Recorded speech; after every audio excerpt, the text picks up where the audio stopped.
जबरदस्त रहा। हम लोग एक जन सैलाब के साथ जबरदस्त रोड शो करते हुए आए हैं। उसी में दिखाई पड़ रहा था कितना समर्थन है, कितना हम लोग के प्रति प्यार है, आशीर्वाद है। ऐसा तो गजब का वातावरण दिखाई पड़ा।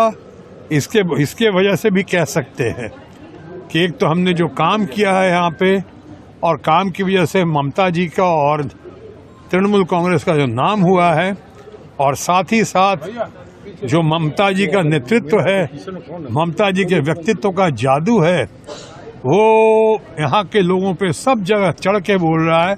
ममता जी ने अपने लोगों के लिए और ख़ासकर बंगाल आसनसोल के लिए जो काम किया हो, देश में किसी मुखिया ने, किसी मुख्यमंत्री ने ऐसा नहीं किया होगा अपने प्रदेश में, चाहे देश में भी माननीय प्रधानमंत्री ने नहीं किया है।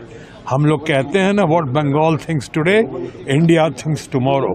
जो बंगाल आज सोचता है, इंडिया उसको कल करता है, और यही हुआ। और माननीय प्रधानमंत्री ने जिस तरह से अपमानजनक शब्दों का प्रयोग किया है, ये महज संयोग नहीं है।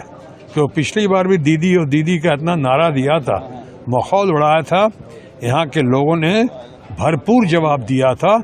और इस बार इस चुनाव के जरिए, जहां मैं फिर से माध्यम बना हूं इस जीत की ग्लोरी को ममता जी की झोली में डालने के लिए, तृणमूल कांग्रेस के सर पे एक मुकुट लगाने के लिए, ममता जी की आन बान शान में और चार चांद लगाने के लिए, मैं समझता हूं इस बार भी बंगाल की जनता, आसनसोल की जनता एक पुराने रिकॉर्ड को दरकिनार करते हुए इस बार की जीत में एक नया रिकॉर्ड कायम कर सकेगी, और माननीय प्रधानमंत्री जो हमारे दोस्त हैं उनका मुंह तोड़ जवाब देगी। सर, अभी आपके प्रतिद्वंदी उन्होंने भी नॉमिनेशन किया है, क्या बोलेंगे सर? हाँ, प्रतिद्वंदियों ने भी नॉमिनेशन किया, क्या बोलेंगे? अभी किया नहीं, करने वाले हैं। अब रास्ता रोक रहे हो, छोड़ो, अभी बाद में बात करेंगे। प्राइम मिनिस्टर ऑफ इंडिया ने भी कहा था कि अगर इंडिया अलायंस को वोट पड़ा, इसका मतलब है हिंदुत्व को खत्म करना, मुसलमानों की तरफ से हिंदुओं की प्रॉपर्टी तक की, चाहे वो भी मंगलसूत्र भी छीने जाएंगे, मुसलमानों का दोबारा से जो अपर हैंड हो जाएगा। मुझे अफसोस है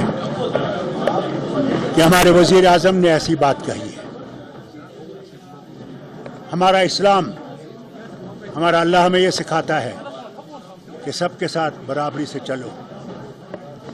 कभी हमारे मजहब ने यह नहीं कहा कि दूसरे मजहब को बुरी तरह से देखो, बल्कि हर वक्त कहा कि दूसरे मजहब की भी इज्जत करो।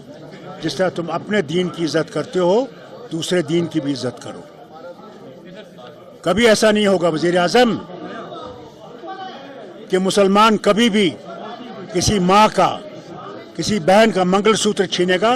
वो मुसलमान नहीं है, वो कभी इस्लाम को समझता नहीं है।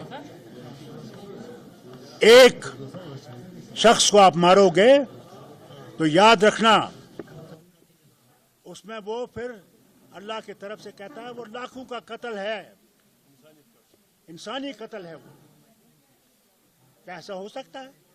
मैं भी मुसलमान हूं, मगर मेरे कुरान ने मुझे ये नहीं सिखाया कि दूसरे से नफरत करना।